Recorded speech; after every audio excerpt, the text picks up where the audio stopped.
Lunes 1 de mayo, Día del Trabajo, buenas noches y un abrazo, por supuesto, a toda la gente que se rompe el alma en este país para salir adelante todos los días. Día del Trabajo, estamos en vivo y en directo aquí en ATV Noticias al estilo Juliana. Y un día como hoy, Día del Trabajo, murió un hombre de prensa que durante muchos años laboró y lo hizo de una manera impecable, pasando por los principales medios de comunicación. El día de hoy hubo un accidente terrible en la costa del Callao. 2 embarcaciones se volcaron, 19 personas resultaron heridas y uno murió. Y ese uno es o era Luis Miranda, o el Osito Miranda, o el Oso Miranda, como lo llamábamos en los diferentes canales. Quienes tuvimos la oportunidad de conocerlo podemos dar fe de la maravillosa persona que era, de las crónicas impecables que escribía, de la capacidad que tenía con esa agudeza visual de hablar más incluso que las imágenes, algo que para muchos resulta casi imposible. Vamos a hablar de eso y vamos a hablar también del caso Toledo, de las estrategias que presenta su abogado o que tiene ya mismo, ha pensado poner sobre la mesa para lograr ese arresto domiciliario, que es lo que solicita el expresidente recientemente extraditado a nuestro país. Soy Juliana Oxenford, señores, bienvenidos al programa. Regresamos con eso y mucho más.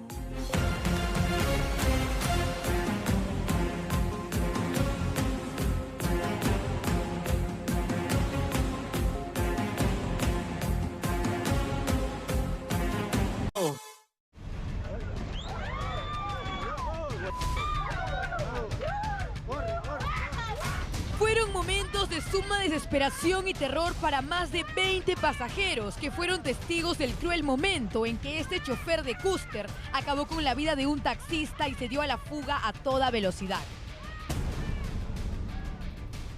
Pese a que fue detenido en la comisaría de Zapallar y que todas las pruebas los indican como el responsable del crimen, este hombre se encuentra caminando por las calles con total impunidad. Como se recuerda, el pasado martes 25 de abril en la avenida Tres Regiones en Zapallar, José Kulki Huachaca impactó contra un auto blanco, desatando la ira del piloto Luis Ubillús del Castillo, quien le pidió varias veces que le pague por los daños ocasionados a su vehículo, a lo que Kulki respondió con una negativa y se desató una feroz persecución que tuvo un trágico final.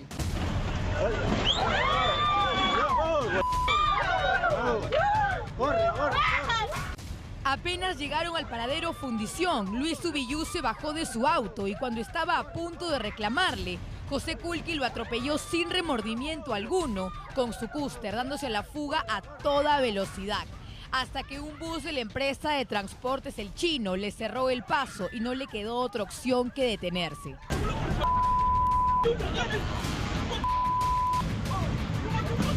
Pese a que José Kulki fue trasladado a la comisaría de Zapallar sin tener licencia de conducir, habiendo acumulado más de 4.000 soles en papeletas y con todas las evidencias en su contra, el fiscal a cargo de la tercera fiscalía de Puente Piedra, José Orla Rioja, decidió darle libertad por falta de pruebas.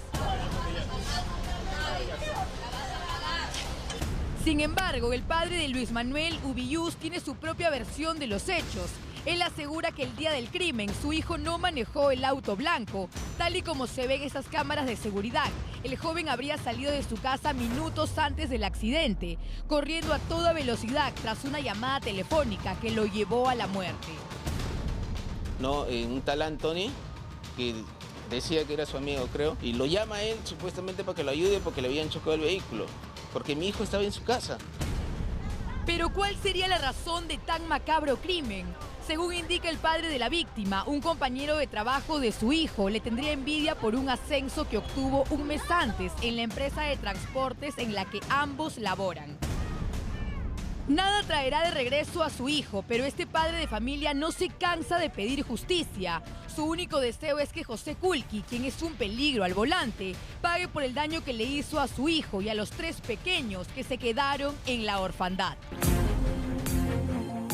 Bueno, si no me vieron antes de la pausa comercial, los vuelvo a saludar. O a aquellos que creen que voy a arrancar sin decirles buenas noches, aquí estoy. Y nuevamente feliz día a todas las personas que trabajan en este país, que somos la gran mayoría. Aquí estamos en vivo y en directo, soy Juliana Oxenford.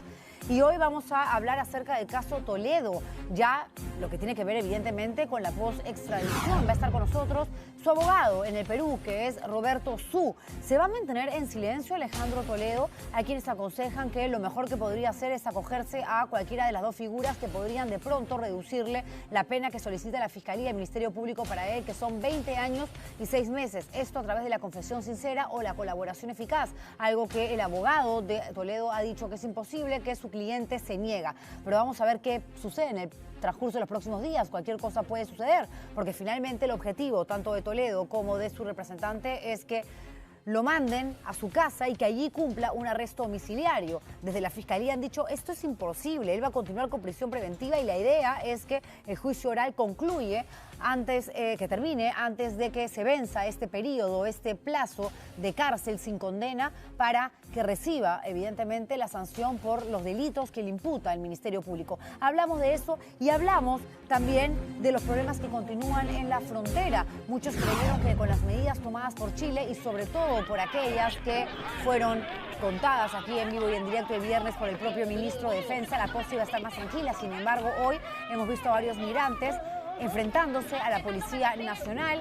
Estamos viendo mayor cantidad de venezolanos, sobre todo venezolanos, hay colombianos, haitianos también, pero más migrantes en este punto, ¿no? En la frontera entre Perú y Chile, en la zona de Tacna y Arica. Aquí lo hemos dicho desde el día número 1 y por más de que sea un discurso para muchos poco popular y que me puede generar más anticuerpos de los que seguramente ya tengo, yo creo que hay que tratar a la gente por lo que realmente es, en su calidad de ser humano, no por el lugar donde nació. La nacionalidad no te hace como persona, te haces tú en función, evidentemente, a lo que has aprendido, a tus principios, a tu ética, a tus valores, y llamar a todos delincuentes y decir que lo que quieren es venir al Perú a robar y que lo que seguramente estaban haciendo en Chile y por eso Boric los expectoró era delinquir. No, Boric los expulsó porque se quería sacar un problema de encima y ahora el problema lo tenemos nosotros. Que Chile diga sí, estamos apoyando, viendo la manera, ya ahorita no es problema para Chile, es problema para nosotros. Pero están indocumentados, es cierto, están indocumentados, pero eso tampoco es un delito, porque Venezuela nunca les ha dado la oportunidad de poder tramitar de manera rápida y barata su pasaporte. No lo han hecho porque Venezuela es una dictadura y porque estas personas huyeron por hambre, por necesidad. Aquí en este grupo de migrantes vemos mujeres embarazadas, vemos niños incluso enfermos, vemos ancianos que dependen de un tratamiento médico para poder subsistir y me da verdaderamente vergüenza escuchar comentarios, leer comentarios en redes sociales de gente que con absoluta falta de empatía, solidaridad, salga a decir, bueno, pues que se mueran ahí en el desierto. ¿Quién los manda? ¿Quién los manda? Y no nos acordamos cuando desde el Perú nos íbamos a Estados Unidos, nos íbamos a Europa, acá cerquita nomás, a Colombia, a Chile, a Argentina, a Venezuela, en busca de un pan para nuestros hijos, alguna remesa para poder enviar al Perú. No, señores, no tengamos una memoria tan frágil. Buenas noches. La vida es frágil en general. Hoy ha muerto un periodista a quien muchos estimábamos, Luis Miranda, conocido como el Osito Miranda. Eso tiene que ver con una noticia que todavía está en desarrollo y que ha sucedido el día de hoy en las costas del Callao. A ver, una embarcación estaba retornando desde las Islas Palomino. Una embarcación que llevaba 16 personas, pero como Luis Miranda y 3 personas más estaban realizando un documental y llevaban equipo fílmico, llevaban hasta un dron incluso, abordaron una pequeña lancha. Resulta que el personal de rescate llega hasta el lugar del siniestro, logra rescatar a las 19 personas que iban en esta embarcación, que lo que hace es volcarse y como había, digamos, un cable que jalaba a la lancha, vino una ola y simplemente cubrió la lancha. Y de todas las personas que resultaron heridas, por suerte ninguna de gravedad, se cuenta a un solo fallecido. ¿Y cómo es la vida? Ese único fallecido, durante años de su vida, más de 30 años de carrera, ha corrido cualquier cantidad de riesgos, porque Luis Miranda era básicamente un cronista, un periodista que a través de la imagen lograba, con una pluma excepcional, escribir incluso o describir lo que las imágenes muchas veces no alcanzaban, algo que en televisión es casi imposible, porque siempre se nos ha explicado a quienes hemos sido reporteros de televisión, quienes son reporteros de televisión, Cuando ya no tengas nada que decir, deja que la imagen hable por sí sola, pero Luis Miranda siempre tenía algo que decir y lo hacía de manera maravillosa y era un buen compañero de trabajo, un demorón para la hora de editar, no le gustaba usar chalecos salvavidas, una desgracia que eso haya sido parte, digamos, de alguna de las características que no son de las más simpáticas del oso Miranda, porque hoy necesitaba de ese chaleco porque pudo haberse salvado la vida. Sin embargo, la perdió a los 52 años y deja un gran vacío en la prensa nacional. El oso Miranda partió desde La Punta hoy, justamente a la 1:30 de la tarde. Como les digo, llegó tarde. Esta embarcación que no tenía autorización para zarpar, ya tenía también cubierto el número de pasajeros y él y los 3 acompañantes que estaban en la pequeña lancha dicen ok, que una lancha entonces siga, ¿no?, a esta embarcación. El sobrino sobreviviente de esta tragedia habló con la prensa, porque evidentemente ni bien nos enteramos de la noticia y sin saber que el oso Miranda era parte justamente de quien se terminaría convirtiendo en el protagonista de esta trágica crónica de 1 de mayo, habló y esto fue lo que declaró. Y al regreso, el bote donde nosotros estábamos, que era uno más pequeño, ya no tenía gasolina y el motor no prendía. Pero la otra embarcación, donde venía más gente, sí tenía, obviamente, y ellos nos jalaron con una soga. Nos jalaron con una soga y hemos pasado por la isla del Frontón y por esa zona, entre la isla del Frontón y la San Lorenzo, si no me equivoco, desprendió la soga. Por la corriente, por la fuerza, ¿no? Supongo. Y cuando nos dimos cuenta, la embarcación de adelante se volteó, todas las personas cayeron. ¿Cuántas personas había? Yo creo que han ido más de 10 personas, ¿no? Supongo. ¿Habían pequeños, niños? Una niña.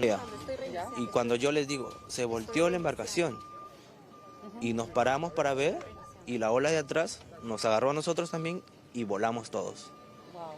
Pero nuestro botecito aguantó para mantenerse en flote. Entonces tratamos de sobresalir para llegar al bote, pero ya Luis estaba lejos. Y al regreso... Qué tremendo realmente. Luis Eduardo Miranda Rodríguez, el osito Miranda, nació en Bellavista, estudió periodismo en la Universidad Garcilaso de la Vega. Esta es parte de la información que él mismo dio a Perú 21 cuando le hicieron un reportaje. Y lo empezaron a llamar para trabajar desde muy joven. No terminó la carrera y como bien sabemos el periodismo se hace en la calle. Y sí que recorrió calles, y sí que recorrió selvas, y sí que subió y bajó cerros para contar historias, repito, con una pluma excelente, excepcional, maravillosa, pulcra, respetuosa. Trabajó en Expreso, trabajó en El Peruano, Gestión, Diario 1, en Somos, en La República, en Correo, en Cosas, en televisión estuvo en varios programas, Panorama, reportajes, Contrapunto, Periodistas, Cuarto Poder fue el último medio de televisión abierta donde participó. Luego estaba preparando una exposición sobre los presos de Sarita Colonia. Dice, tengo lo del cañón de Cotahuasi, también en fotografía. Habla cuando él deja de ser, ¿no?, el que entrevista para convertirse en el protagonista de un reportaje que le hacen. Escribió un libro de crónicas periodísticas que se llamó El pintor de la Boes y otras crónicas. Trabajó en periodismo escrito. Quería ser pintor, fíjense ustedes, de Bellas Artes, pero por la crisis no pudo cumplir su sueño. Era un fotógrafo también muy bueno, con un gran talento. Su mamá lo crió sola, empezó su vida periodística a los 19 años, leía mucho, le encantaba leer. De hecho, por sus cumpleaños siempre pedía que le regalasen libros. Pensó que su camino iba a ser escritor, pero la ruta de la vida que uno muchas veces desconoce y que finalmente ya depende de los designios de Dios, lo llevó al periodismo, algo que hizo durante toda su vida de una manera muy transparente, con mucha ética y con mucho profesionalismo. ¿Quién era su gran amigo en televisión? Casualmente René Gastelumendi, compañero hoy, desde hace poco, de este canal, a quien conozco también desde hace muchos años, pero ahora forma parte de ATV. El cuerpo de Luis Miranda, ya sin vida, ha sido retirado de las costas del Callao. Llegó un equipo importante de agentes especialistas justamente en este tipo de labores y pues nada, ya no hay nada más que decir más allá de manifestar nuestras condolencias a la familia, a los amigos, a aquellos que tuvieron una relación mucho más directa, ¿no?, de confraternidad con Luis Miranda, repito, entre ellos el propio René Gastelumendi. Me voy a ir hasta el Callao, donde se encuentra nuestra compañera, nos está esperando ahí Jacqueline Martínez. Jacqueline, no son buenas noches, pero queremos saber qué está pasando allí, cuánta gente hay, cómo están los heridos, hacia dónde ha sido llevado el cuerpo de Luis Miranda. Adelante.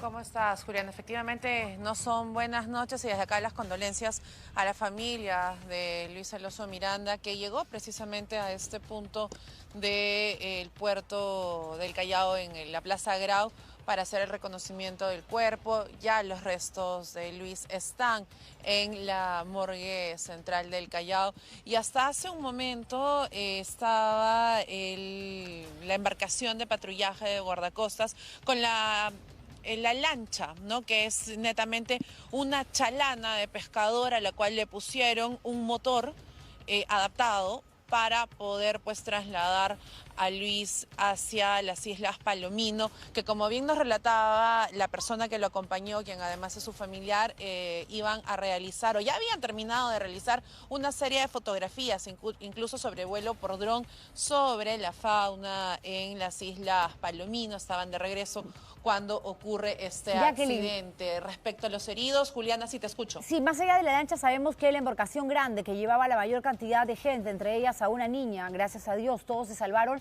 no tenía autorización. Estamos hablando de una embarcación artesanal que trabajaba desde la informalidad, porque no se les dio el visto bueno para zarpar.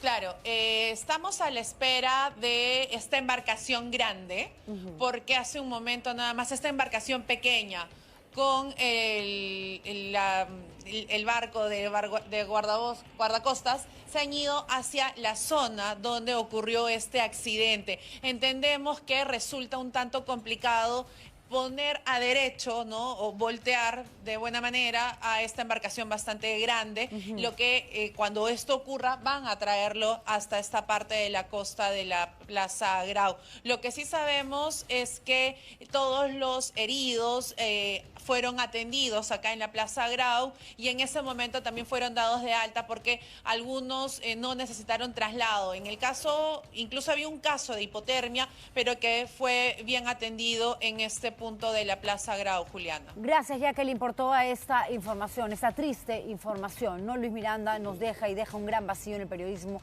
en general. Gracias. Vamos a ir ahora con un caso que es rarísimo, es extrañísimo y además hay imágenes que muestran cómo un taxista carga a una mujer que evidentemente está casi inconsciente, dopada. A ver, esta chica con la que vamos a hablar en instantes, porque Leila Suárez se encuentra con ella en el distrito de San Martín de Porres, dice que se sube el fin de semana, aborda un taxi y que ella se había peleado con su pareja, con el enamorado, y al momento de seguir la discusión, cuando ella abandona el lugar donde habían estado pues disfrutando de un evento de entretenimiento, le pide a la persona que conducía el vehículo que por favor le preste su teléfono. Y desde allí se empieza a contar una crónica que es absolutamente extraña, porque este sujeto la lleva a un hotel, y ahí están las imágenes, la carga y la lleva a un hotel, pero luego ella dice, claro, si me preguntan, yo no recuerdo absolutamente nada. Ha pasado por médico legista porque presuntamente no habría sido violada. Y si no abusó este taxista de ella sexualmente, ¿para qué la llevó a un hotel? Es dentro de las tantas preguntas que nos hacemos ahora mismo. Pero primero, para contextualizar el hecho, quiero que vean este reportaje y luego nos enlazamos con Leila, nos vamos a San Martín de Porres. Vamos con eso. Fue secuestrada por un taxista que aprovechó su inconsciencia para llevarla cargada en hombros hasta la habitación de un cuarto de hotel. Las cámaras de seguridad registraron a este robusto hombre llegando en su vehículo al hospedaje en San Martín de Porres. Baja directamente hacia la recepción y luego de recibir las llaves vuelve a su unidad, solo para llevarse en peso a una mujer que no podía ni ponerse en pie. Días después de lo ocurrido, la víctima confirma que fue dopada por este sujeto. Una reunión con unos amigos y salía a casa de mi enamorado. Entonces yo tuve una discusión con él y yo salí a tomar un taxi y voy, él me está haciendo la carrera, pero veía que me estaba llevando por otro lado y yo le decía, por aquí no es. Y él me dijo, sí, por aquí es. Y yo le dije, no, pero es que yo conozco, señor. Tranquila, y yo lloraba por la discusión. Me decía, tómate esta agua. Yo le decía, no, primero quiero llegar a mi pareja. Más llorando, y él me dijo, tómate esta agua por segunda vez. Y yo tomé un agua y no recuerdo nada más. La mujer asegura que despertó sola y apenas se podía mover. Amanecí en un lugar con mi ropa, todas mis cosas, pero sin mis pertenencias, sin mi reloj, sin mi celular, sin mi collar, sin varias cosas. Y era un hotel donde salí y me caí porque no sentía mis piernas, no podía caminar bien y solo atiné a ir a recepción y pedir ayuda porque no sabía dónde estaba.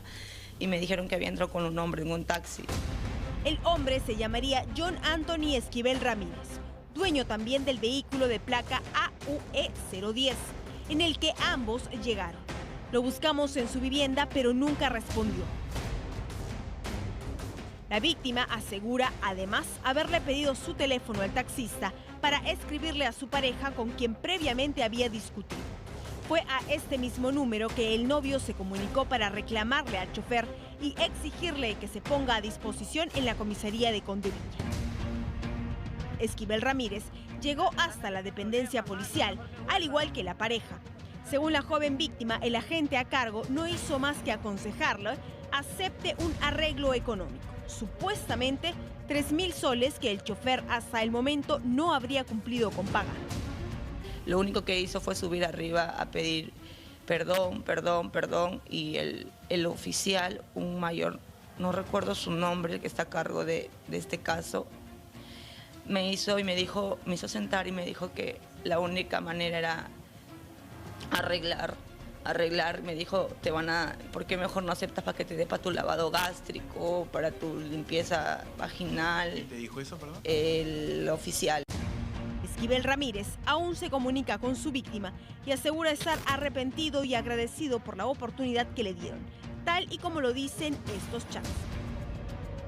Al cierre de este informe trascendió que el examen del médico legista habría arrojado que no hubo violación.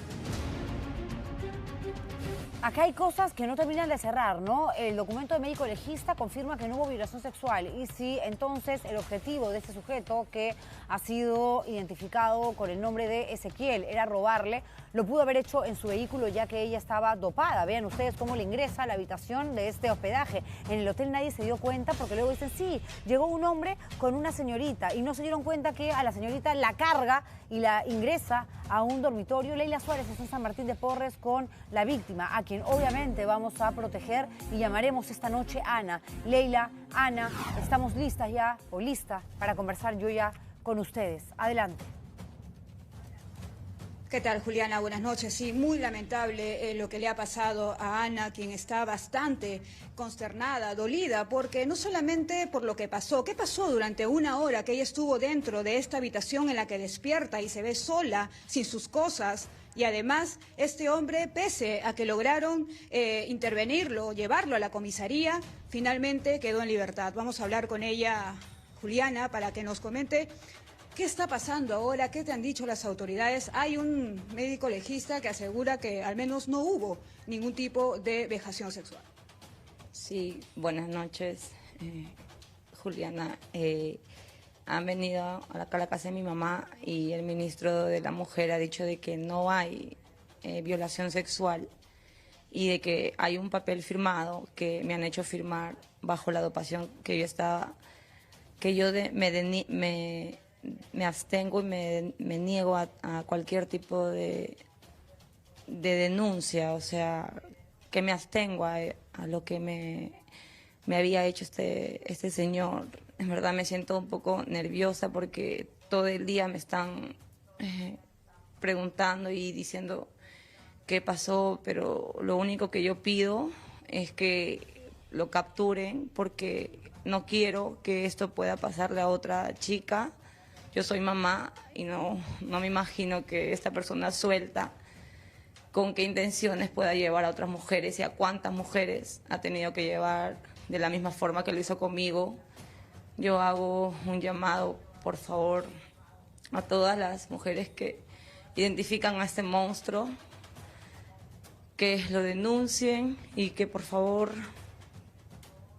esto no quede aquí, que haga justicia porque él está suelto y con todas las pruebas, con todo lo que ya se presentó, la policía no da información de nada. no tengo ninguna constancia de si lo que dicen es cierto o no. El examen toxicológico me dicen que de acá más adelante no hay respuesta y la verdad mi mamá está ahorita apoyándome y lo único que pido es si un abogado puede ayudarnos para poder Leila, ver esto, porque es increíble la irresponsabilidad, pero sobre todo la indolencia de las autoridades. No, aquí no sucede nada. Estamos escuchando a una víctima que fue dopada, a la que robaron sus pertenencias y que según un certificado médico no ha sido violada, y que es raro además porque la lleva a un hotel pudiendo haberle robado en el carro porque ya la tenía dormida, y que luego de ser intervenido porque se logró dar con su identidad, lo dejan en libertad. O sea, le están dando autorización, permiso para que siga haciendo esto con otras mujeres. No sabemos si Ana es la primera, la segunda, la tercera o la cuarta, pero no importa el número de mujeres que hayan podido caer en manos de, como bien Ana lo llama, este monstruo que anda tras un volante. Aquí lo que importa es lo que hizo, su modus operandi y el peligro que representa para las mujeres que somos todos los días vulneradas de diferente manera en nuestro país. Es increíble que ahora una madre de familia, muerta de miedo, temerosa aún por lo sucedido, salga a contar lo que sucedió y pida justicia, y con el temor además de que este tipo, después de lo que está haciendo esta noche, la llame y se vengue, porque él sí conoce la identidad real de Ana, porque él conoce además el teléfono de su pareja, del enamorado. Ya hay información que han compartido, porque recuerden ustedes que ella, cuando discute con el novio, aborda este vehículo, este carro, y se queda sin batería y le pide el teléfono para mandarle a la pareja un mensaje, y es así que la pareja luego se comunica con este conductor de taxi. ¿Era un chofer de aplicativo, llamaste, o era un vehículo, un carro, un taxista al que abordaste en la calle, Ana? Era un taxista, aparentemente, como ustedes pueden ver en la foto, con la placa, con el taxi. No aparentaba yo, estaba sana, solo había brindado unas 3 copas, prácticamente no había bebido mucho. Era 3 de la mañana, me estaba yendo a ver a mi enamorado, le di exactamente la dirección, todo aparentemente estaba bien. Yo me senté atrás, nunca acostumbro a sentarme adelante, justamente por la inseguridad que hay hoy en día. Y es por eso que yo en ningún momento sospeché, solo cuando él comenzó a doblar para la izquierda, que no era la dirección, yo me percaté, pero todo el tiempo estuve atenta. Entonces, como él fue muy amable al escuchar las cosas que yo hablé, me dice, sí, amiga, esto... Yo entré, como se dice, como cualquier chico que conversa con un señor, ¿no? Con respeto, sí, gracias por su consejo, etcétera. Y es ahí donde él me dice, sí, tranquila, toma agua, se te ve un poco así triste, porque fue una discusión. Y te da, perdón, entonces, te da un líquido en una botella de agua, te engaña de esa manera, en un vaso, en un tomatodo. Él me dio en una, yo pude mirar claramente que él me dio en una botella transparente, y me dijo, lávate y toma, tranquila. Me lo ofreció 3 veces desde un inicio, prácticamente desde que estaba en el camino, porque yo entré prácticamente de frente a discutir en mi celular, ¿no? ¿No desconfiaste tú, una mujer precavida? Entonces él escuchaba todo lo que pasaba. Claro, por eso mismo, ¿no dudaste de este chofer, de este conductor, tomando en cuenta que insistentemente te ofrecía líquido y que tú, que estás acostumbrada a tomar taxi, te sientas incluso en la parte trasera para evitar un contacto mayor con la persona que conduce y a la que uno nunca se Claro, no podía pedir la aplicación del InDriver que yo tengo en mi celular porque mi batería estaba muy baja. Es por eso que se apagó mi celular y le pido su celular, porque en sí yo tomo aplicativos.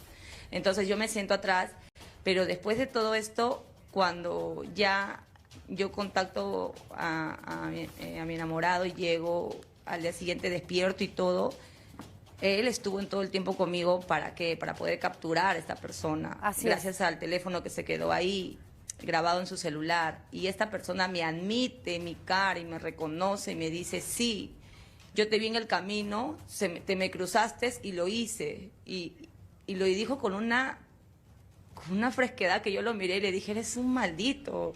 Tú sabes lo que estás haciendo con las mujeres. Y me dijo, sí, pero yo te vi en el hotel y pensé en mi hija y no pude, no tuve el valor, no te hice nada, la intención de llevarte al hotel. Solo te drogué. Increíble, la intención, y encima te te lo di el comenta. agua, me dijo, en el agua te drogué. Y lo dijo delante del oficial, no que puede el oficial ser. estaba ofreciéndole. No, esto es delante un de él escándalo. Leila, esto es un ¿Cuánto le escándalo, vas a dar Ana? a la chica para su lavado gástrico? Mira lo que le has hecho. Me puso a discutir con esa persona. Yo grité y quería a mi enamorado y en ningún momento lo dejaban pasar. Él, al rendirse porque nadie hacía caso y se estaban pasando de todo, llamó a mi mamá. Es ahí donde mi mamá recién vino, porque mi mamá, yo en ningún momento mi enamorado quería preocupar a mi mamá porque es una persona de edad. Entonces, todo esto también es joven, yo soy joven y la verdad, Leila, imagínense, ¿no? O sea, Leila, ¿en qué comisaría sucedió esto? Porque aquí estamos viendo la imagen del taxista que, según manifiesta Ana, la dopó, la llevó a un hotel y luego le dice que cuando la vio tan inocente, ¿no?, tan vulnerable en la cama de este hospedaje, que le agradezca porque no abusó sexualmente de ella, sí se robó sus pertenencias porque obviamente es un delincuente y el objetivo lo tenía que cumplir de una u otra manera. Yo estoy justamente hablando de este tema, escuchándolas a ustedes, haciendo las preguntas del caso, y Rosario Sacieta, abogada especialista en defensa de la mujer, tiene la amabilidad de escribirme. Me dice: Juliana, si ella fue puesta en incapacidad de resistir, estamos hablando de violación. La pena va entre 20 y 26 años de prisión efectiva. Gracias, Ana, por tu valentía. Gracias, Rosario Sacieta. Gracias, Leila, por permitirnos llegar a la historia de Ana en su casa y que ella rompa su silencio para que este sujeto sea detenido. Y lo peor es que ahora no sabemos dónde está, porque ya lo intervinieron y lo dejaron en libertad. Y el oficial le dice: hace un lavado gástrico. O sea, qué increíble. ¿Qué más nos tienen que hacer, pregunto yo, para que nos traten como seres humanos? Es la policía, nada menos. Gracias, muchísimas gracias. Luego de esto vamos a ver cómo están las cosas en la frontera con el país vecino del sur, con Chile. La semana pasada hemos hablado largo y tendido de una tensión que iba en aumento. Ya lo decía el presidente de ACNUR, ¿no?, que depende de Naciones Unidas. La situación esta de migrantes presentes en la frontera entre ambos países va a continuar y va a empeorar. Chile tomó sus medidas, se lavó las manos como Pilatos y dijo: chau a los indocumentados, los colocamos en la frontera. ¿Y quién se tiene que hacer cargo del problema ahora? Evidentemente el Perú. Pero no se puede tratar a un migrante, no se puede tratar a un extranjero indocumentado como si fuese un delincuente. Uno, porque eso es ilegal, y dos, porque eso hablaría de la clase de personas que somos, si es que acaso se le puede llamar persona a alguien que no puede ver con un ápice de sensibilidad, de afecto a una mujer, a un niño desesperado que no está jugando en un desierto, en un arenal, está corriendo tras la falda de su madre, que está buscando algo de comer porque tuvo que huir de un país, porque se vive en una dictadura, o porque estamos hablando de una de las naciones donde existe más hambruna a nivel mundial, como lo es Haití. Queremos saber cómo han estado las cosas el día de hoy, y tengo que decirles, para adelantar, que la cosa ha estado mucho más complicada incluso que otros días. Se están enfrentando, la policía han empezado a tirar cosas en ese momento. Hay enfrentamientos con la policía. La tensión en la frontera al sur del país en su punto más álgido. Hay un policía herido con una piedra, así una gran embestida de piedras, en tan solo en breves minutos. ¿Cómo me quedo aquí sin comida ni nada? No puedes. Voy a pasar. No. Mátame, no me interesa. No me interesa. ¿Qué quieres en este maldito país? La crisis migratoria sigue causando enfrentamientos en Tacna. La violencia parece desbordarse cuando la policía intenta replegar a los extranjeros que buscan cruzar a suelo peruano. Otro canasta de bronca. Muchos de los venezolanos exponen incluso a sus menores hijos, sin importar las consecuencias. Los pequeños son usados por sus padres como escudos humanos para poder doblegar a los efectivos, quienes defienden así nuestro territorio. Yo vengo de Lima, iba para Chile, no me dejaron pasar. Tengo 4 años viviendo en Perú, ¿cómo me vas a decir que no puedo? Los agentes soportan no solo insultos. ¡Miserable, maldito! Tienes un uniforme, aprende, que yo fui funcionario, aprende. Sino también golpes y ataques. Ese policía terminaba herido tras ser atacado con piedras y era auxiliado por sus compañeros. Ese es el policía que hace un momento fue impactado por una piedra. Se llegó a controlar todo. Tenemos un efectivo que está herido en el muslo izquierdo, el cual ya viene siendo atendido. Este extranjero intentaba burlar el cordón policial e iniciaba una carrera a toda velocidad. Minutos después era atrapado. Pero también reina el hambre y la desesperación entre los migrantes, por lo que la ayuda humanitaria no se hace esperar. Son aproximadamente 150 efectivos los que protegen nuestra frontera en una crisis que abarca también a Chile. Hasta el momento, las cancillerías de ambos países han anunciado que se encuentran en diálogo con Venezuela para poder iniciar vuelos humanitarios. Mientras tanto, decenas de personas esperan soluciones concretas, durmiendo a la intemperie y viviendo de la caridad de algunas organizaciones. Nuestro corresponsal Freddy Mamani se encuentra en la frontera y nos enlazamos con él inmediatamente. Freddy, buenas noches. Buenas noches, Juliana. Muy buenas noches también con todos nuestros televidentes. Estamos en la misma línea de la frontera entre Perú y Chile. Este es el panorama a esta hora de la noche. Muchos ciudadanos venezolanos, ciudadanos haitianos, ya se están apostando para poder pasar la noche en la intemperie, para poder descansar en medio del desierto. Hoy temprano, te cuento, Juliana, ha llegado el senador de Chile y también un representante del Perú, ambos integrantes del Parlamento andino, el señor José Miguel Durana en Chile y el señor Gustavo Pacheco de Perú. Ellos han prometido que en menos de 48 horas debería estar llegando más ayuda humanitaria para la numerosa población migrante que se encuentra aquí en la frontera.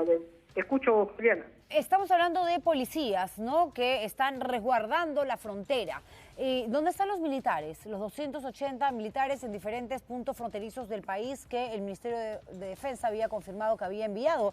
De hecho, el propio Jorge Chávez, titular de esta cartera, nos los dijo el viernes pasado aquí en vivo y en directo.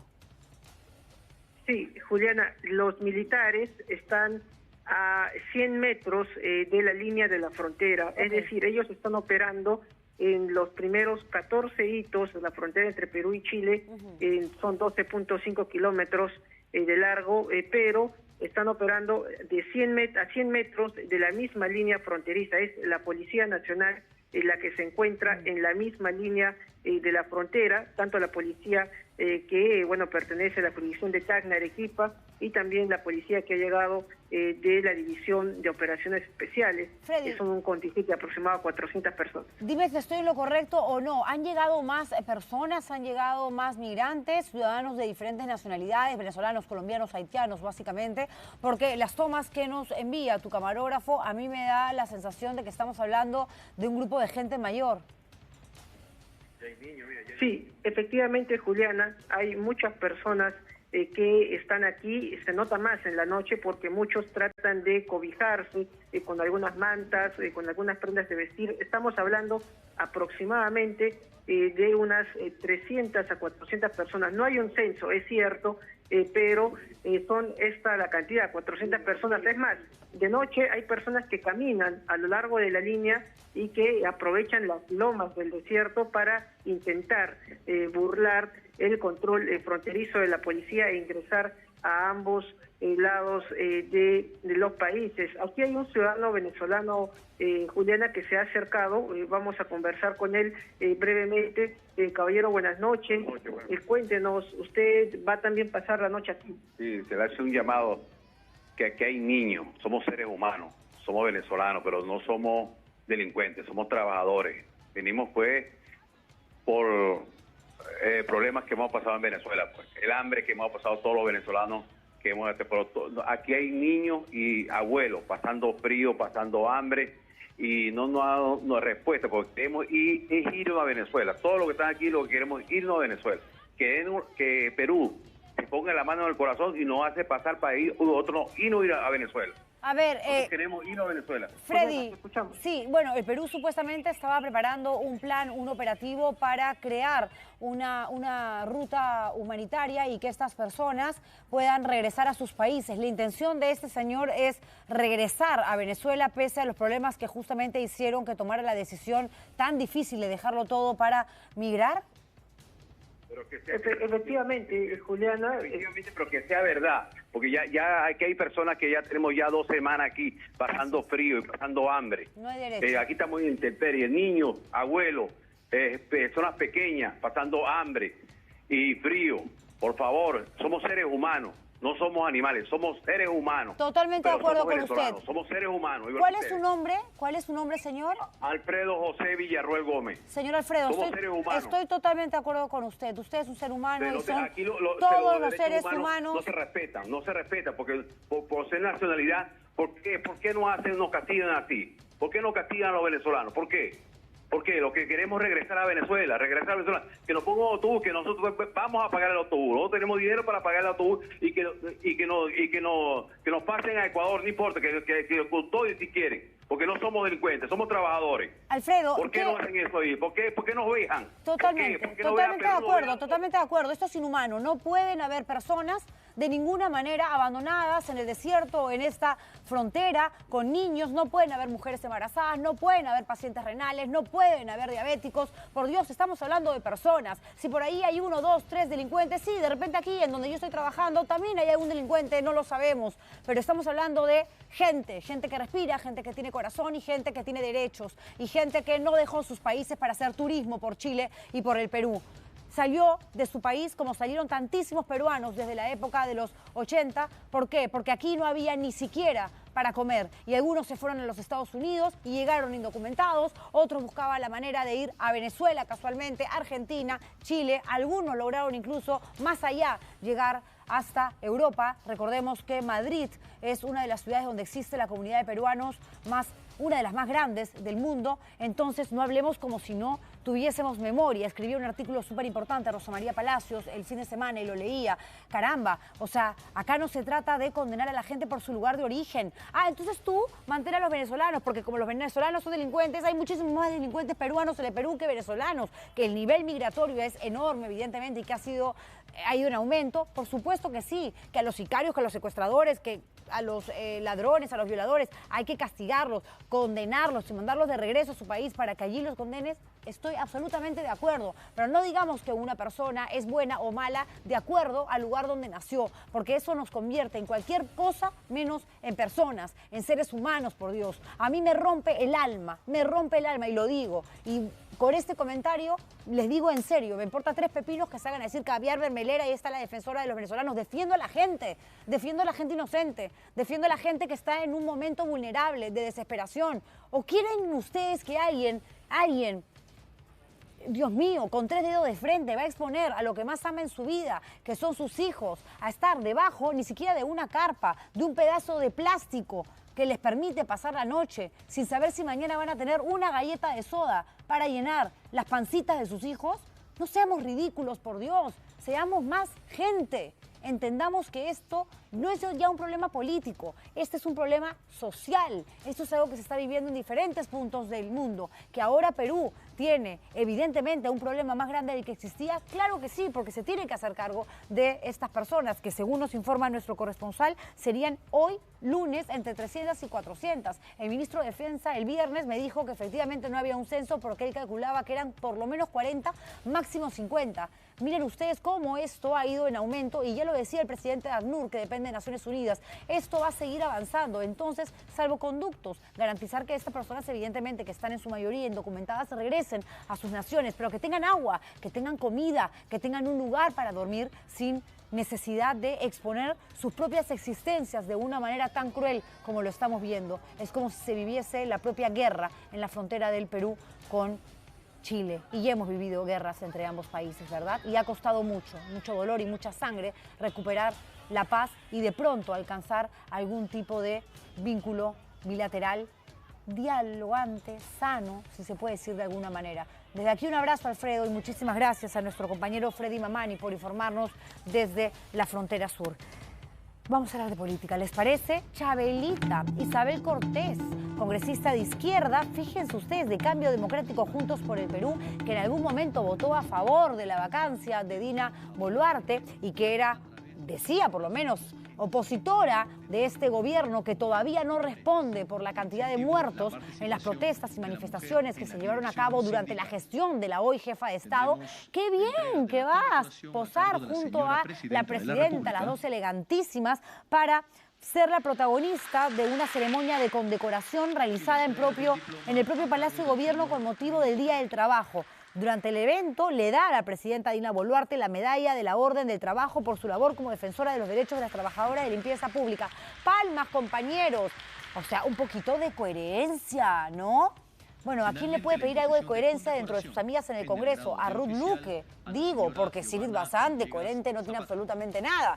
Pero, a ver, señora Cortés, con todo respeto, usted tenía una opinión formada de Dina Boluarte. Me imagino que usted, como una persona que forma parte de grupos partidarios que tienen como principal objetivo la defensa de los derechos humanos, ¿qué hace al costado de una persona donde sus propias compañeras de bancada, y si no me equivoco, usted también ha llamado incluso hasta asesina en una oportunidad? No tengo claro si ella lo ha hecho, pero varios de izquierda, con quien comparte Isabel Cortés la misma ideología, han llamado asesina a Dina Boluarte por justamente no responder y no asumir algún tipo de responsabilidad, por lo menos política, por los muertos inocentes en las marchas. Sí, porque se sabe que hubo muertos inocentes, menores de edad, un médico que estaba auxiliando a una persona que había sido justamente víctima del uso indiscriminado de las fuerzas del orden, me refiero a militares y policías.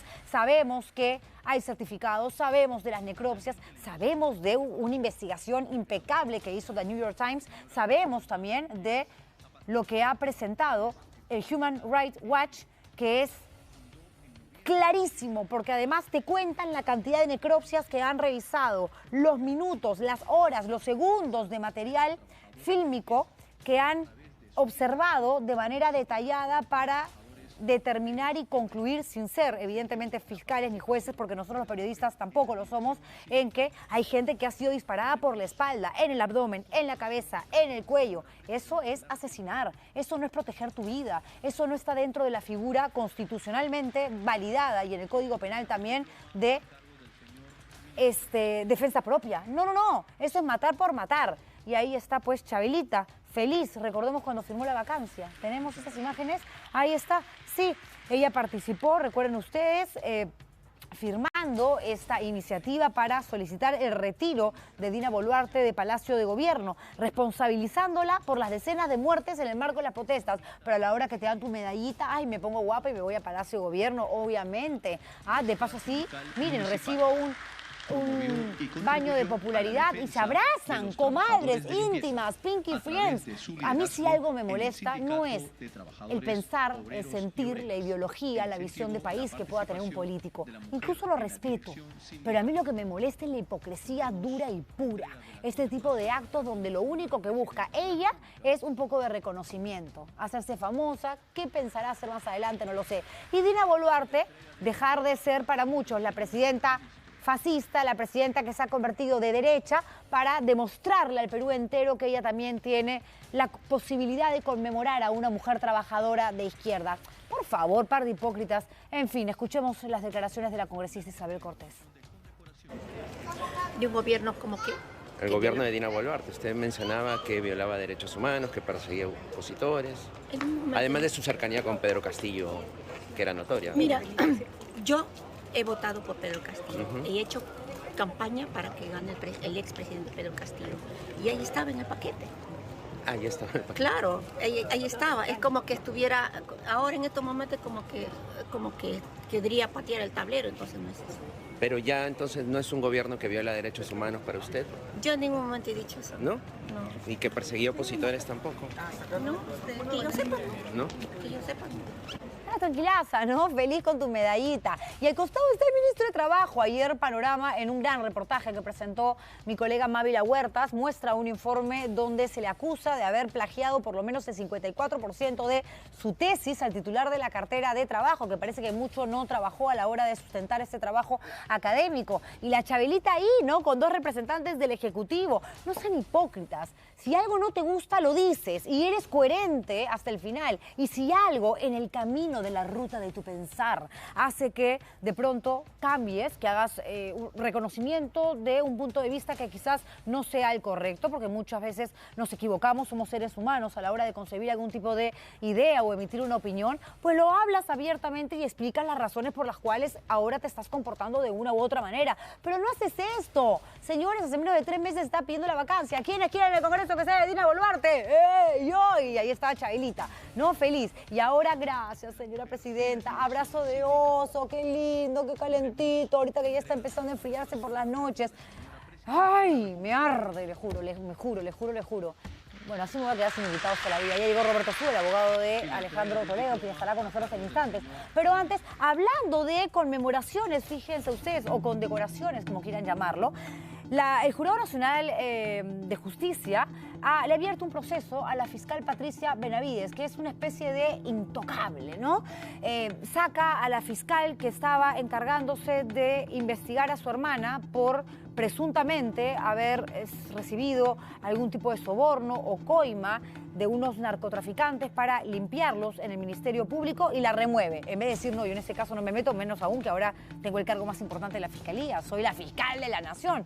Luego aparecen otros cuestionamientos, como por ejemplo las tesis académicas que tuvo que haber presentado para obtener tremendo cargo como el que ostenta el día de hoy, y no dice nada a ella, casualmente, que le encantan los eventos públicos y las conferencias de prensa, los mensajes a la Nación que graba, bien acompañada siempre y blindada de su equipo de fiscales. Bueno, los fiscales no pueden recibir regalos, no pueden recibir dádivas, reconocimientos por parte de investigados. Sin embargo, recuerden ustedes que Rafael López Aliaga, que está siendo investigado por la Fiscalía, por el Ministerio Público, repito, cuya jefa máxima es la fiscal Patricia Benavides, le da una medallita también. Le invita a un evento donde la condecoran por su labor en el Ministerio Público. ¿El Congreso no va a hacer nada? Señores, ¿no van a hacer nada? Digo, por menos han llamado en la Comisión de Fiscalización a varios personajes públicos, o que trabajan y reciben un sueldo del erario estatal. ¿Qué pasa acá? ¿Cómo es? Ah, no, es que es Patricia Benavides. Qué tonta soy, caramba, me olvidaba, la intocable. Vamos con el reportaje.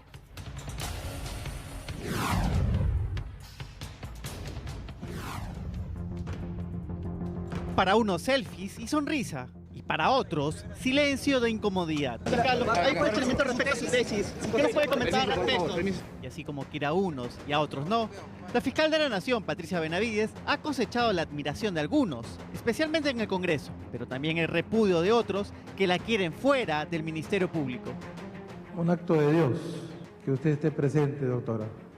Y porque Rafael López Aliaga es muy fan de la fiscal, el entusiasmo del alcalde ha terminado complicando su permanencia como fiscal de la Nación. Nos ha demostrado durante toda su gestión valentía, y podría pasarme un buen rato sobre las virtudes que adornan.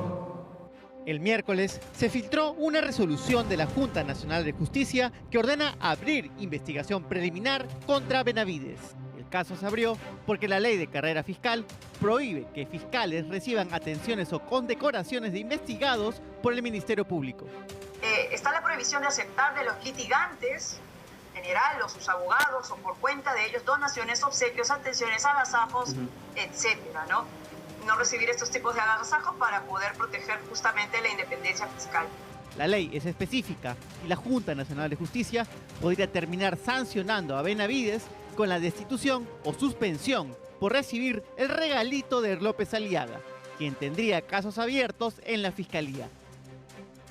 Quiero agradecer a la ciudad de Lima, representada por su señor alcalde, por otorgarme esta distinción que desde hoy me honra. La denuncia fue interpuesta por el abogado Gino Román de la Asociación Equidad. Lo grave es que Rafael López Aliaga está siendo investigado por lavado de activos al tener un desbalance patrimonial. También fue presentada por el ex mayor de la policía, Hilario Rosales. Porque estamos en un mundo donde la señora fiscal se ha convertido en la todopoderosa y hace lo que quiere solamente porque consiguió sacar a Castillo, y a Castillo lo sacó mal todavía. El ex mayor tiene una historia previa con la fiscal Benavides. Entre 2014 y 2018 estuvo recluido en el penal Ancón y asegura que un abogado cercano a la jueza Edma Benavides, hermana de la hoy fiscal Patricia, le podría devolver su libertad a cambio de una coima. Esa es su versión. Y me pedía $100.000. Y después dijo ya Pacheco y usted los 2 puntos, $150.000. Es una sinvergüenza. Emma Benavides, ¿verdad? Emma Rosaura Benavides Vargas. Rosales parece que se la tiene jurada la fiscal. Ha presentado otras 2 denuncias contra ella en la Junta Nacional de Justicia, otro caso en la Corte Interamericana de Justicia y en la Corte Penal Internacional. Todo su actuar parece tener un objetivo político, pues apunta a ser presidente del Perú. Así es, postular para la presidencia de la República. ¿Ya tiene partidos quizás que estén interesados en su postulación? Tengo un partido que estamos inscribiéndolo, Dios quiera que se pueda hacerlo. ¿Cómo se llama? El partido se llama Frente Cívico Nacional Blanco y Rojo. Además de ser opositor al gobierno de Boluarte, indicó que es cercano a Pedro Castillo. Claro, yo le he conocido a Castillo en la Plaza de Armas, le he conocido a él cuando todavía no pertenecía a Perú Libre. Román también es opositor y simpatiza con Castillo. Una afinidad ideológica, por supuesto, pero esta denuncia no responde a ningún interés o como tratan de insinuar que te me estaría pagando por denunciar. Con esta denuncia, varios congresistas salieron a defender a Benavides.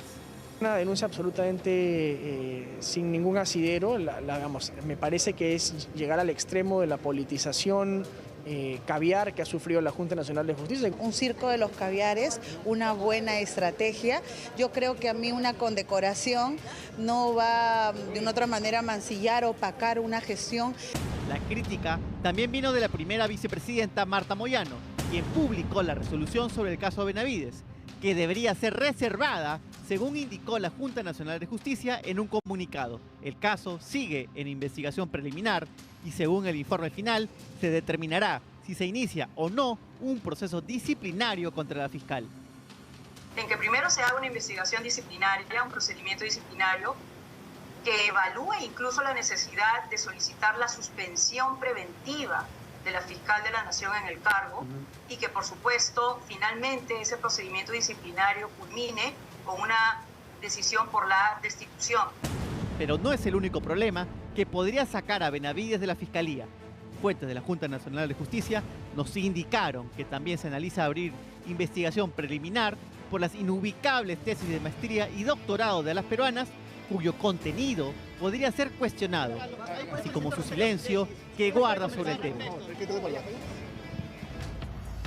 A mí realmente me sorprende la actitud de muchos colegas periodistas. Ustedes saben que yo no soy de las que acostumbran a hacer espíritu de cuerpo, que simplemente cuando se trata de Patricia Benavides, la fiscal de la Nación, no dicen absolutamente nada, no cuestionan absolutamente nada. Y los periodistas estamos para cuestionar, para preguntar, para interrogar, para, más allá de lo bien o mal que nos pueda caer un personaje, tener la capacidad de que todo aquello que no está claro, ponerlo sobre la mesa y exigir, sobre todo si se trata de una autoridad que recibe un cargo, un sueldo de todos los peruanos y que tiene un cargo tan importante, en este caso la representante máxima del Ministerio Público, decir, oiga, puede decir qué sucedió, pero no se le dice nada. Y Rafael López Aliaga la condecora y ella va a la condecoración donde le dan su premio, nada menos que una persona que está siendo investigada. No estoy diciendo culpable, investigada, y existe la presunción de inocencia. Pero de todas maneras hay un tema ético que debería también ser puesto en práctica, pues, por algunas autoridades. Digo. Roberto Sú es el abogado del expresidente Alejandro Toledo, que como bien sabemos está cumpliendo prisión preventiva en Barbadillo y a quien la Fiscalía le pide más de 20 años de cárcel por los presuntos delitos de colusión, tráfico de influencias y lavado de activos. Hace algunos días Roberto Sú dijo que su cliente no iba a acogerse a la figura de confesión sincera ni de colaboración eficaz porque eso sería reconocer la participación de un delito, algo que, según cuenta él también, Alejandro Toledo sigue negando. ¿Cómo le va, doctor Sú? Gracias por venir. Juliana, muchísimas gracias por la invitación. Le decía la otra vez abiertamente, no se corra, doctor Sú, porque lo veía en diferentes programas, espacios, y yo decía, ¿y aquí cuándo? Gracias doblemente entonces por estar aquí con nosotros. Básicamente es responder las inquietudes que tenemos con respecto a Alejandro Toledo y a la estrategia legal que juntos están preparando, porque entendemos que el objetivo inmediato es lograr un arresto domiciliario, pero muchos dicen que esto es imposible. ¿Cómo lo van a hacer? Quiero empezar por la frase de tu comentario anterior sobre el señor López Aliagas. Dices tú que el señor López Aliagas goza de presunción de inocencia. Alejandro Toledo también.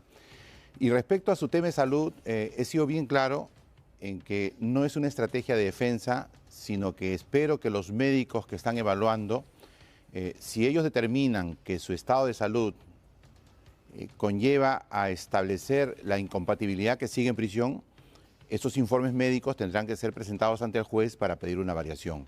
Procesalmente es posible. No hay norma que diga que un extraditado tiene que morir en la cárcel y que no se le puede variar la situación jurídica. No es un condenado, es una persona que está por una medida de 18 meses, pero eso lo van a determinar prácticamente los médicos. Claro, pero lo que él ha dicho en la última entrevista que concede a la agencia EFE, que digamos, sobrevive a una enfermedad letal en muchos casos, como es el cáncer. ¿Usted confirma que tiene cáncer o que ha padecido cáncer en los Estados Unidos? El cáncer se lo detectan en el Perú, hace 10, 12 años aproximadamente. Tuvo tratamientos, se hizo una intervención hace como 7, 8 años en Estados Unidos, pero luego los controles han sido en Estados Unidos porque él ha estado 6 años, desde el año 2017, ¿no? Pero si yo tengo conocimiento de esa enfermedad, no es ningún invento.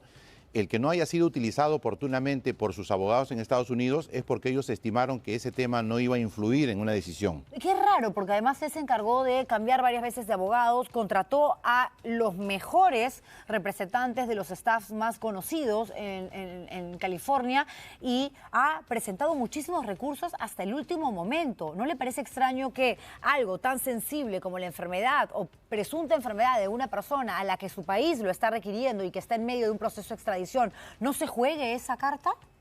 Los abogados que se han encargado de su defensa en el tema extradición son defensores públicos, no han sido contratados por él. ¿Él contrató a algunos? No, son defensores públicos. No todos eran abogados de oficio, no, necesariamente o tienes abogado particular o tienes abogado público. No puedes tener de ambos en un proceso. Pero él tuvo públicos. En el caso de la extradición, únicamente han sido defensores públicos asignados por el gobierno.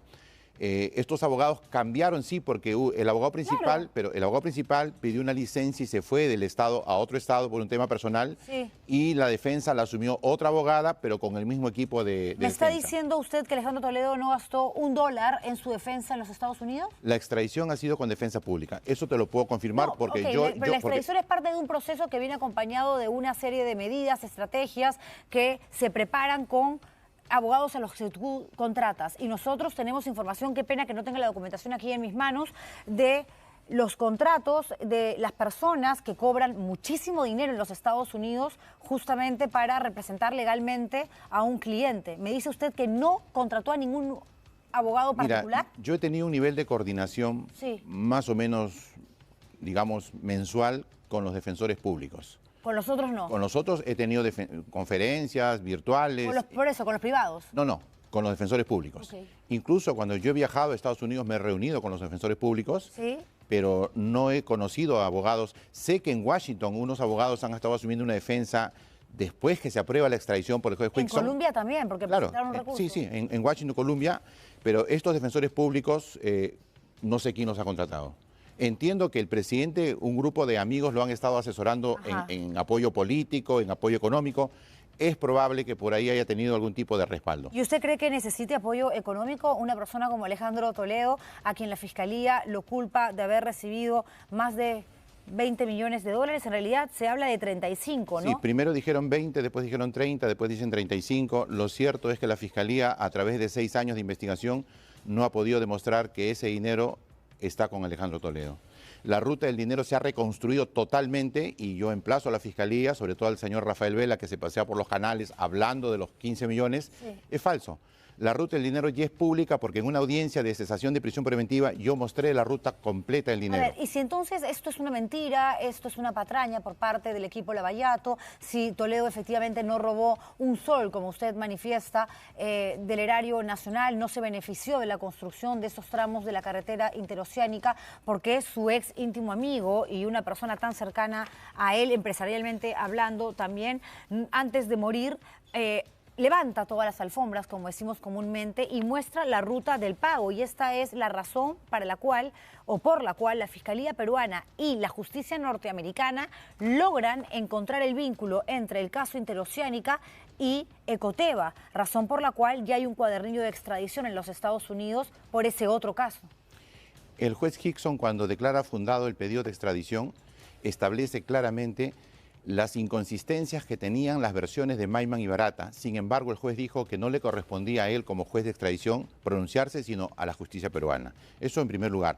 En segundo lugar, el señor Maiman es cierto que le ha acusado a Toledo de ser el dueño del dinero, le dijo que pida la plata, etcétera. Y presentó todas las rutas del dinero. Pero el señor Maiman no ha acreditado cómo se dio esa orden, en qué circunstancias. Simplemente es su dicho, Pero sabemos también nosotros que a cambio de ese dicho, la Fiscalía y la Procuraduría del Perú le dejaron de cobrar 15 millones de los 35 que recibió. Claro, pero sabemos también, y eso lo debe conocer usted mucho mejor que yo, además tiene más experiencia y es abogado, yo no, que para tú ser colaborador eficaz, que es en lo que se convirtió Joseph Maiman antes de morir, y donde revela, según la Fiscalía manifiesta, toda esta información, porque no solamente es decir, ¿no?, y contar tu parte de la historia, tienes que presentar documentos, imágenes, transacciones, te levantan el secreto bancario, muestras tu teléfono celular y la Fiscalía dice, ok, esto está contundente, y lograron convencer a la justicia norteamericana. Usted dice, sí, el juez Hickson dice, esto le corresponde al Perú, pero para que un país como Estados Unidos,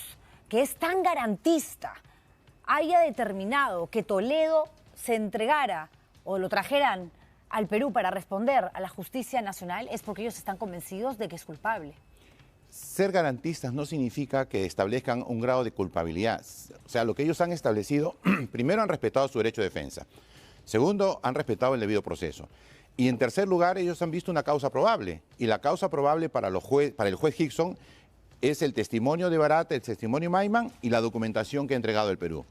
Pero resulta que esa documentación no llega a los destinos de Alejandro Toledo. O sea, Toledo no es beneficiario de esa ruta del dinero. Claro, esto será materia de largos debates en juicio. Entonces, ¿quién se benefició si no fue Alejandro Toledo? Maiman se quedó con 15 millones y lo demás lo ha entregado. Maiman se lleva 6 millones a Costa Rica y la Fiscalía le dice que lo devuelve en cómodas cuotas. Recuerdo, y 6.400.000, perdóname, pero 6.400.000 quedan incautados en Costa Rica y Maiman autoriza que ese dinero que estaba bajo su dominio se le entrega al Perú. Ya, y Joseph Maiman, ¿por qué entonces mentiría e involucraría en los últimos días de su vida a quien fue su gran amigo, su socio? Hay que tomar en cuenta, hay dos factores. Primero, se quedó con 15 millones que no se lo cobraron. 15 millones de dólares de los 35 que recibió. Pero la Fiscalía no puede convertir en colaborador eficaz a un mentiroso por excelencia. Pero okay, tú vienes a decirme que quieres colaborar conmigo para salvarte de una pena drástica, pero yo tengo que corroborar que todo lo que tú estás diciendo es verdad, porque además tenemos la tremenda responsabilidad, no necesariamente de convencer al Poder Judicial en el Perú para la pena de 20 años y 6 meses que estamos pidiendo para Alejandro Toledo. Tenemos que convencer a los gringos y eso no es cosa fácil. Sí, pero el trabajo de la Fiscalía es probar lo que ha venido sosteniendo durante 6 años. Que Toledo ha recibido, que Toledo es el autor.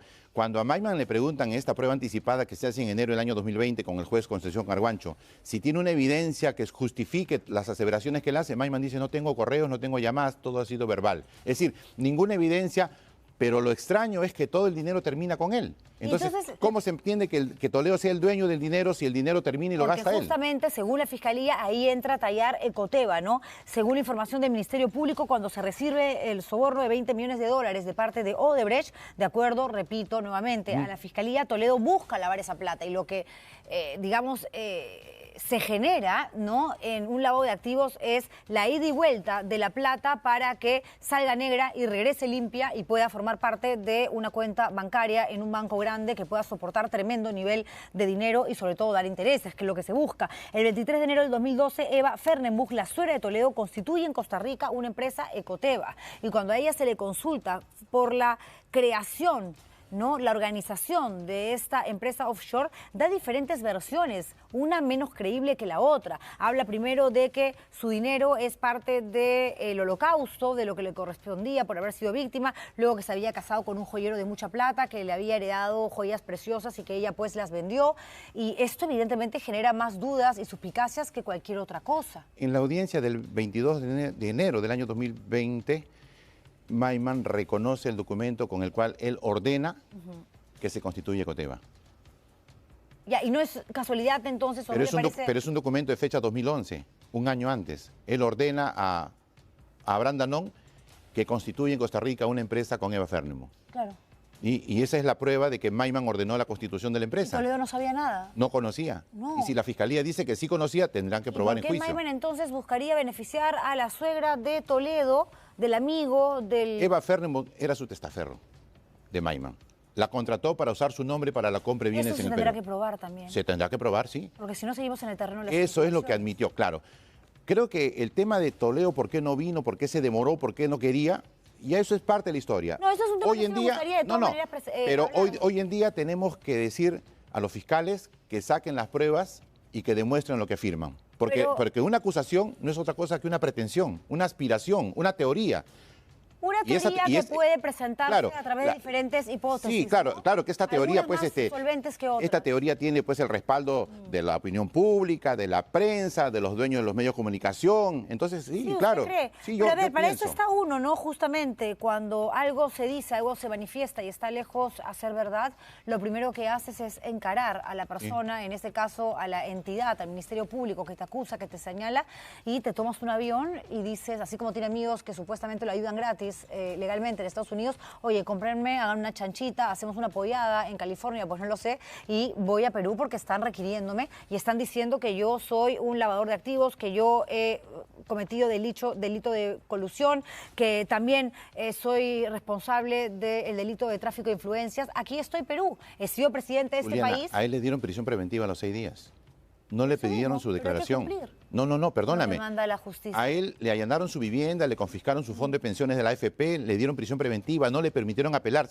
Y todas las autoridades, el presidente del Poder Judicial, el fiscal de la Nación, Pablo Sánchez, el presidente Pedro Pablo Kuczynski, los ministros, todos decían, Toledo es culpable. Ya. O sea, estamos hablando de 10 días de investigación y Toledo era culpable. Pero sin embargo, no había orden de captura, no había Toledo se va del país, no había nada. Toledo se va de Perú el 13 de enero. Sí, por eso, pero no había ninguna... Y los hechos se dan en la primera semana de febrero. Sí, pero no había ningún obstáculo. O sea, él se fue y así como se fue tranquilamente por migraciones del Aeropuerto Internacional Jorge Chávez, pudo haber ido al Aeropuerto de Los Ángeles y decir, ok, acá está el vuelo que me va a retornar a Lima para responder por todas las supuestas mentiras que usted manifiesta que se han dicho durante todo Nunca le dieron esa oportunidad. No, es que la oportunidad no se le tiene que dar. No se le dio porque le allanan su vivienda un día viernes, 3 de febrero, y el día martes se pide prisión preventiva y el jueves se le dicta. O sea, no hubo oportunidad, simplemente le dictaron la prisión. Entonces, digamos, un proceso irregular, pero eso creemos que ya quedó atrás. Ahora lo importante es ver cómo se va a desarrollar este proceso. ¿Y cómo está él? Porque usted ha dicho que en Barbadillo no tenía sillas, luego ha salido INPE a responder diciendo que él está, digamos, viviendo en condiciones cómodas, humanas, quienes hemos estado alguna vez en Sarita Colonia, en Castro, en San Jorge, en Lurigancho, en el penal de El Milagro, en Iquitos, sabemos lo que es estar preso, vivir de la paila y compartir un espacio de 3 metros por 3 metros entre 15 y 16 personas, el del costado sidoso, del otro lado tuberculoso y el otro inyectándose droga. ¿Sigue usted suscribiendo la idea de que vive en estas situaciones paupérrimas tratándose de un expresidente? Bueno, ya tiene silla, tiene mesa y tiene una cocina que le ha llevado a su familia. Son bienes que han permitido que su familia le pueda llevar un hervidor, unas tazas, unos descartables, pero el INPE solamente le dio cama, colchón y un juego de sábanas. Bastante más que para muchos que también cumplen Seguramente. No comparo, pero lo que dije es cierto, ¿no? Entonces, esa es la situación de él. ¿Y por qué cree que INPE entonces, a través de un comunicado, salió a desmentirlo? Es decir, lo que manifiesta el abogado de Toledo, Roberto Su, no es verdad. Yo he escuchado las declaraciones del señor Yaque, ¿no? Ha hablado en general, entiendo que se refiere a que ya tiene bienes porque es lo que la familia ha llevado, ¿no? Bajo cargo. Pero si tuviese, no hubiese llevado a la familia. Eso creo que el día martes o miércoles le han hecho ingresar algunos bienes. ¿Usted le ha recomendado a él acogerse a la figura de colaboración eficaz o confesión sincera, que esto asumiría reconocer también, evidentemente, el delito o los delitos que se le imputan? A él yo le he explicado cómo funciona la colaboración y la confesión sincera. Eso lo sabe desde el primer año, 2017. Y él me ha expresado, yo no conozco los acuerdos de Maiman, yo no sé lo que ha cobrado, lo que ha recibido, yo no he recibido dinero de Maiman. La única vez que me ha dado un dinero es para pagar las hipotecas de mi casa en el año 2012. ¿Y de Odebrecht entonces directamente? No, él niega cualquier reunión, él niega la reunión en Río de Janeiro, él dice, yo he estado en la reunión con los presidentes, ¿cómo me voy a ir a una reunión particular si estaba en una reunión con los jefes de Estado? Y eso que dice Toledo lo corrobora su edecán, que es el actual ministro del Interior, Romero, y los policías de seguridad que lo acompañaron. Ellos indican que han estado en forma permanente con el presidente y no ha salido del hotel. Pero entenderá que es difícil creerle a una persona que se atreve a negar la existencia de una hija. Llegar a ese nivel, creo yo, que es tocar bastante fondo, ¿no? Posiblemente lo que tú digas puede tener lógica, pero porque alguien niega a su hija, mañana no es culpable de lo que le puedan atribuir. No, pero sí la Fiscalía creo que alguien tiene... que niega a un hijo es capaz de hacer cualquier cosa. Sí, pero Barata también ha mentido varias veces. Barata dijo que le pagó 20 millones a Toledo, que le pidieron 35, y cuando llegó la información de Suiza, Suiza demostró que habían pagado 31 millones y no 30. Barata dijo que ese contrato con Maiman era falso. Nosotros denunciamos que la IRSA Norte era parte de los acuerdos corruptos de él con Maiman, y acaba de acogerse a colaboración eficaz el señor Graña, reconociendo que en la IRSA Norte también hubo corrupción. ¿Pero Barata tiene hijos que no ha reconocido? No conozco su vida personal del señor Barata. ¿Exparejas que han tenido que aparecer en televisión? No conozco. Pero eso no lo convierte ni en inocente ni culpable. No, ese es otro tema, pero lo que yo voy es la calidad de la persona, porque por más que estemos hablando de un asunto netamente legal, jurídico, una cosa es escuchar el testimonio, la versión de un ser humano, de una persona, expresidente o no, que dice esto que están diciendo de mí no es cierto, hay gente que se quiere limpiar usando mi nombre, etcétera, y que en los actos, no en los dichos, que finalmente es lo que pesa, no regresa al Perú para declarar de manera voluntaria, se queda hasta el último momento y presentando recurso tras recurso para ir dilatando o seguir dilatando la extradición. En su momento no reconoció a su hija y recordemos que cuando ya se había determinado que viernes a las 9 de la mañana se tenía que entregar en la Corte de California, él ingresa horas antes un último recurso de emergencia para evitar que esto suceda. Es más, ese mismo día, antes de enterarnos de este último documento legal, usted en RPP confirma que sí iba a entregar. Toledo sí iba a entregar, no sabía de este recurso. No. ¿A usted también le miente? Porque ese documento se presentó en Washington, no en California. Se lo debería de comentar, porque usted es abogado en el Perú. No conocía él no conocía. Los abogados de Washington presentaron ese escrito porque ellos han presentado diversos escritos que han sido denegados. ¿Al cliente? No me comentó ese escrito. Pero a ver, si mañana mi abogado ingresa un documento en fiscalía, tiene que tener mi firma. Incluso yo hablé con él y él me autorizó y me dijo: tú di que yo voy a entregarme mañana y me pongo a disposición del juez. Y no lo llamó, es lo que yo hice. Y le dijo: oiga, ¿usted por qué me dice que se va a entregar a las 9 de la mañana cuando en paralelo en los Estados Unidos yo hablé con él en la tarde, el día jueves y me dijo: yo mañana voy donde el juez. O sea, esas fueron sus palabras, ¿no? Ahora no, y es que fue o no fue. Claro, ¿de qué pasó? ¿Por qué se demoró? No, porque se le venció el plazo. No, ya sé, pero tenía que ser a las 9 de la mañana y apareció como a las 10 y algo. Llegó a las 9 minutos, pero no llegó a esa oficina, sí, sino que los abogados escogieron otro lugar. ¿Por qué no llegar incluso antes? Porque, a ver, en la vida no todo pasa por las... Entiendo que sus abogados... Sino por las formas. Entiendo que sus abogados en Estados Unidos, en California, optaron por una opción que no haga que él pase por los medios que ya estaban apostados en las afueras esperando que llegue, ¿no? Entonces, yo creo que ha sido una decisión válida porque no tenía por qué él pasar por un callejón oscuro con la prensa nacional e internacional. ¿Usted cree en él? Sí, yo creo en su inocencia porque yo conozco el expediente, sé las pruebas que han llegado del extranjero y estoy seguro que Alejandro, luego de un largo proceso, tiene que ser exonerado de responsabilidad porque no hay forma de probar que él ha recibido dinero, no hay forma de probar que él conocía los acuerdos colusorios de Maiman. Por el contrario, Joseph Maiman desde el primer inicio siempre ha actuado como el propietario de los bienes, por eso que los primeros ingresos de dinero se han ido a Israel y los ha gastado. Los fiscales lo saben. ¿Cómo cree entonces que el equipo de Lavajato ha trabajado durante tanto tiempo en preparar un expediente, un documento tan sólido, repito, capaz de convencer a la justicia norteamericana si aquí no hay absolutamente nada real, según usted manifiesta? Y me ratifico en eso. Los fiscales tienen la gran responsabilidad de probar en juicio, no con las filtraciones que han hecho durante 6 años. Sus cargos, pero por supuesto, de probar en juicio. El juez Hickson en Estados Unidos también. Yo acabo de denunciar en los medios y vuelvo a denunciar a la opinión pública que a Maiman le han regalado 15 millones para que acuse Toledo y la fiscalía no me responde. ¿Usted cree, perdón que lo interrumpa, que a Maiman le iba a interesar la plata en un momento donde además era millonario y siempre fue multimillonario, donde lo más importante era salvar su vida y sabía que eso ya lo tenía perdido? Joseph Maiman sabía que se iba a morir. Hay un dato que debe de saber. La plata no te la llevas a la tumba. Mira, Maiman estaba tramitando 3 arbitrajes porque él pierde el contrato con Egipto como consecuencia de que cae Mubarak. Él pierde su gasoducto que tenía con Israel. Sí. Él tiene 3 arbitrajes que estaban por resolverse en el año 2017 y él necesitaba libertad para poderse movilizar y aparte que estaba con un problema de salud. Entiendo que ha tenido diversos factores que han obligado a que él tome una decisión de este tipo, porque además, quedándose en Israel no le iba a pasar nada, porque no hay extradición con Israel. No hay. Y hablando de eso, tampoco hay extradición con Bélgica. Sí. Y Elian Karp ya recuperó el dinero de la fianza, o sea que ahorita mismo... Ya tiene su pasaporte. Se va.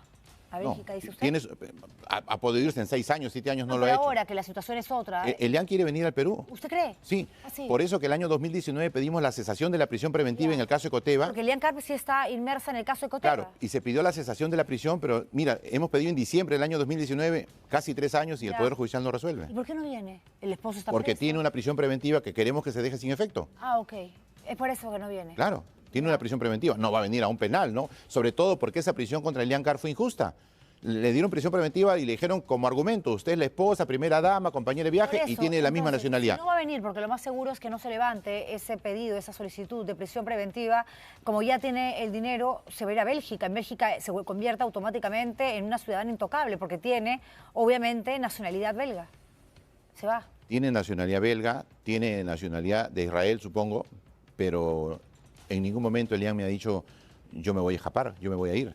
Es más, ella me está pidiendo que presione para que se resuelva la cesación de la prisión preventiva. Y no es mejor, digamos, no es lo correcto, lo decente, pese a que, según ustedes, hay una solicitud también de prisión preventiva injusta, manifiesta, contra Elian Carp, venir y defenderse aquí, cumplir con su prisión preventiva y buscar un abogado, puede ser usted mismo también, quien se encargue de demostrarle al Ministerio Público de que todo esto es una tremenda mentira o una patraña. 18 meses de prisión preventiva injustas. Eso es subjetivo, ¿verdad? Sí, Eso es subjetivo. Usted es el abogado y es la periodista y están los fiscales. pero es injusto los términos en que se ha dado. Y esta sala, Yo no creo. y esta sala que se resiste a convocar a audiencia, Sí. es la misma sala que a su madre le ha negado la oportunidad de defenderse. ¿Y la madre tiene argumentos para defenderse, cree usted? Sí, claro, todo ser humano tiene argumentos para ¿El defenderse. dinero de dónde salió al No, final? lo que ¿Del pasa es que exmarido lo que pasa es joyero? que la acusación no le notificaron a la mamá ni a la defensora pública. ¿Y usted? la están llevando a juicio y la tienen en juicio sin haber permitido que se defienda porque no le notificaron la acusación. Se olvidaron.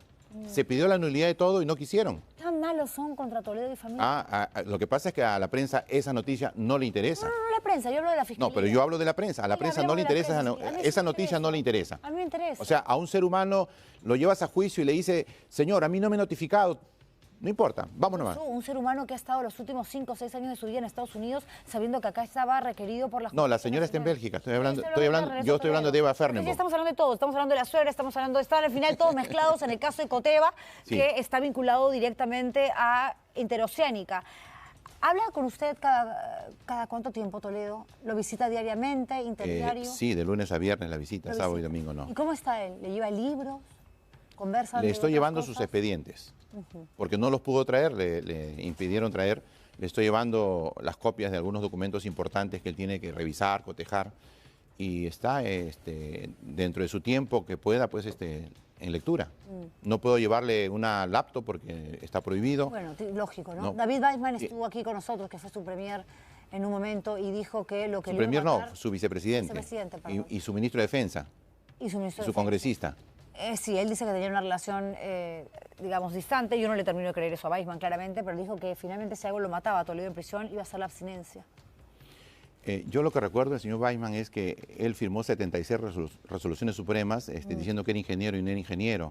Y recuerdo que él se retira de Perú Posible en el año 2010. Sí, pero eso no es peor que no Ya. reconocer una Y, hija. él se retira en el 2010 diciendo que Toledo no lo recibía y por eso se retira. Y luego es candidato de Solidaridad Nacional. Y de ahí empieza a hacer una serie de declaraciones que las está repitiendo ahora en ¿Está busca de deprimido protagonismo. Alejandro Toledo?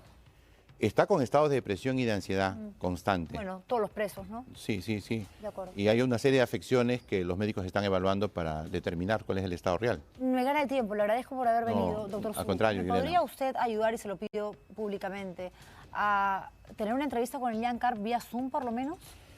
Yo le voy a comunicar. Seguramente que debe estar viendo este programa la señora Elian porque yo le dije que iba a estar hoy día acá. Muchas gracias por eso. Gracias por estar No, con a nosotros. usted. Y ustedes también, por seguir eligiéndonos. Gracias. Nos reencontramos mañana. Chao.